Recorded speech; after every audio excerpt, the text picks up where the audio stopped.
Hello, everyone. Today we're going to be looking at a scenario in which the United States becomes an empire. Now, you can argue the United States is already an empire, but I would argue that most empires are ran by some sort of a monarchy or a dictatorship. Currently, the United States is a constitutional republic in which the people vote for their leaders. So, in order to get a monarchy, I'm going to have to change things up a little bit, and I'm going to turn the United States into an elected monarchy. For those who don't know, in elected monarchies, the people or representatives of the people vote for a monarch to lead for life. That person then serves until they die or until they're impeached. In this case, we have a monarch who is calling for America first and for the spread of American ideals across the globe. I wonder if that has ever happened before.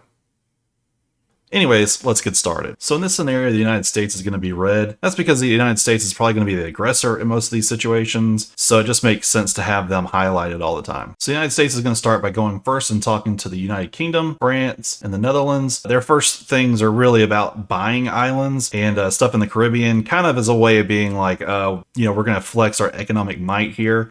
So the first thing they do is they reach out to the United Kingdom and they buy Bermuda, as well as all of their Caribbean territories. There's quite a few. I'm not going to name them all, but they're all really pretty much right here. Over here are the Turks and Caicos, and of course Bermuda. They go to France and they buy islands like Martinique, as well as Saint Martin and all these other ones down through here. They also buy the few islands that's off the coast of Canada, and then they also go to the Dutch and buy like Aruba and a few other islands down here as well. So with the Europeans out of the way, the United States then begins to flex its naval might. You can see that right here by this color running along the coastline. And they decide the Navy is going to start flexing its power a heck of a lot more throughout the Caribbean. Now, it already kind of does this, but it's going to push it even further now in order to kind of link up everything. And it kind of pushes down and decides that they're going to, just kind of keep an eye out on all these islands. They surround this off. They say that they're doing it to keep the Cuban situation kind of contained, not letting the Cubans spread communism throughout the Caribbean. This kind of works for a lot of people, but it also scares quite a few nations, particularly the nations on Hispaniola of Dominican Republic and Haiti. So during the summer months, a huge hurricane ends up impacting the entirety of the Greater and Lesser Antilles. In doing so, this entire region is just completely ravaged. The United States moves in a lot of humanitarian forces, especially to like the Bahamas and to all of these islands out here. When the time comes for these guys to actually leave, they never actually do, refusing those governments. Over time, it just kind of becomes known that these are American islands. They become Americanized, and there's not really much that anybody or anything can do about this. So all these islands soon join up with the new United States empire. So because this happens in the United States backyard, nobody across the globe really has a problem with this. These are mostly small, tiny islands that really don't have a lot of population. Their GDPs are really small, and really it's being seen as the United States just basically being a big brother in its own backyard. Now, as for the other Caribbean nations in the area, they are completely outraged at the situation. Cuba extends a communique to Haiti stating, that we should all join up and try to form some kind of defensive alliance. Haiti does agree. The Dominican Republic agrees, as does Jamaica. These nations are really small. They're backed a little bit by Russia and China and Venezuela, but really, truly, there's not a lot to them. So needless to say, tensions are very high, especially between the alliance with Cuba and Hispaniola and Jamaica, as well as with the United States. Something that a lot of people forget is that the United States has a small presence on the island of Cuba, and that's here at Guantanamo Bay, right here. The United States still has to resupply this base, and as one of its resupply tankers comes between Cuba and Haiti, it is shot at and it is basically destroyed as it passes through. Now, the United States, of course, blames Cuba, and Cuba sits back and says that they had nothing to do with it. In reality, the United States destroyed its own tanker in order to form a casus belli against them. Before the United Nations and anybody else can do anything about it, the United States decides to invade Cuba. Now, by declaring war on Cuba, this actually activates the alliance that Cuba has with Haiti, the Dominican Republic, and Jamaica. As expected, this completely ticks off the United States, and a full naval blockade is set across the entire region, like so.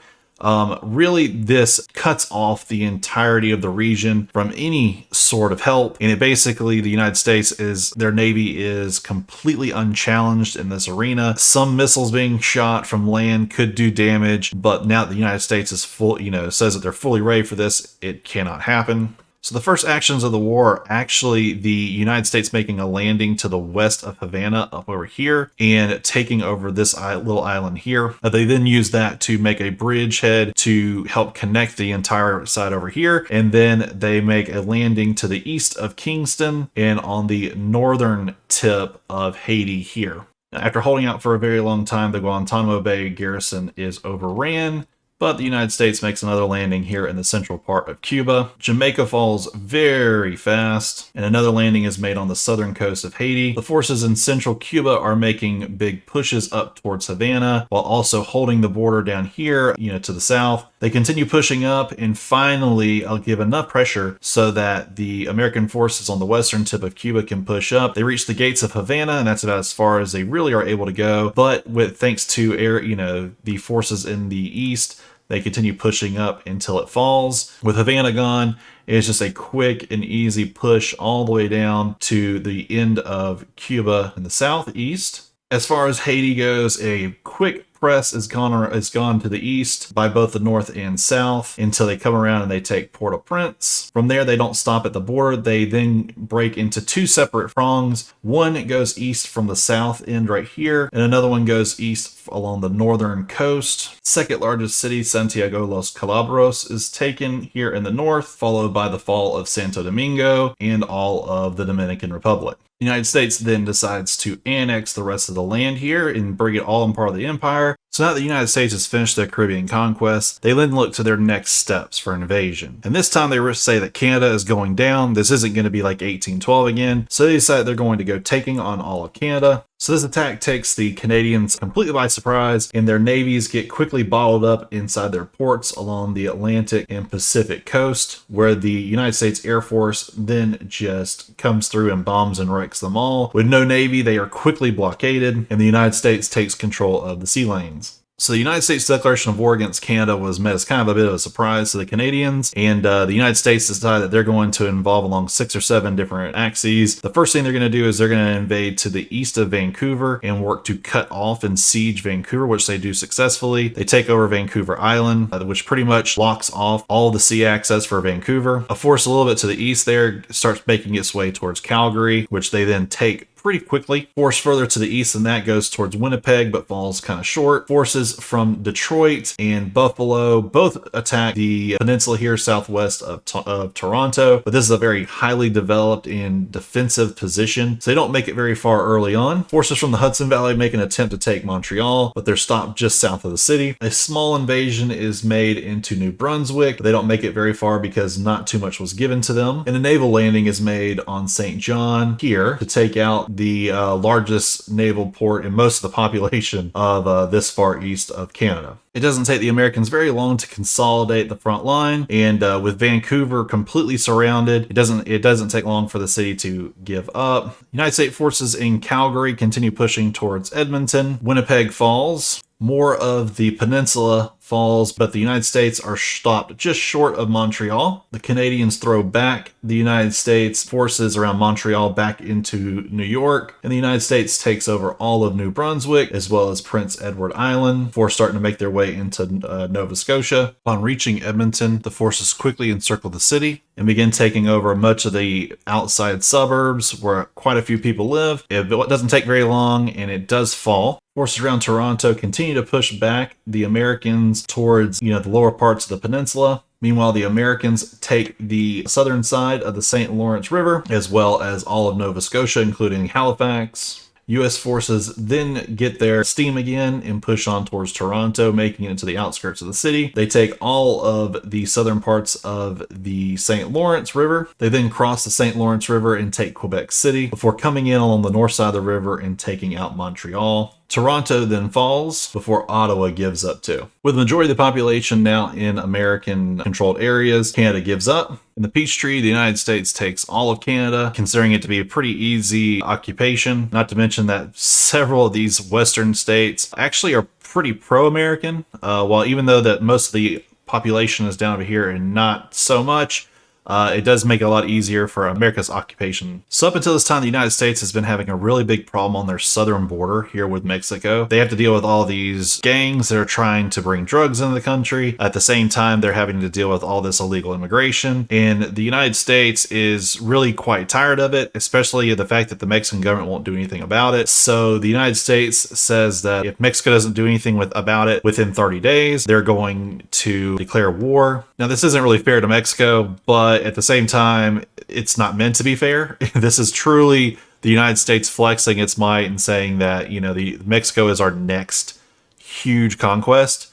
So as the end of the 30 days pass, the United States declares war on Mexico. So as the deadline hit, the United States began their attack into Mexico, first coming out of San Diego onto the Baja Peninsula, as well as out of El Paso and all along the Texas border. They also came out of Arizona. And of course, the Mexicans knew this was coming. They were pretty much given the ultimatum and they knew they couldn't make it. So they put all their forces here up in the north, preparing for this to happen. They fight really hard and really well. Many of these forces actually, as soon as they lose an area and the United States start to move in, that they defend really hard and then they quickly take over the area again, kind of hitting the United States before they get too far. But unfortunately for the Mexicans, they are completely outmatched here and they start to lose a ton of ground early on, especially down the Baja Peninsula, where it's just a slugfest all the way down the peninsula. The Americans do really break out into Mexico. It isn't long before the Americans actually take Monterrey. They then push down from El Paso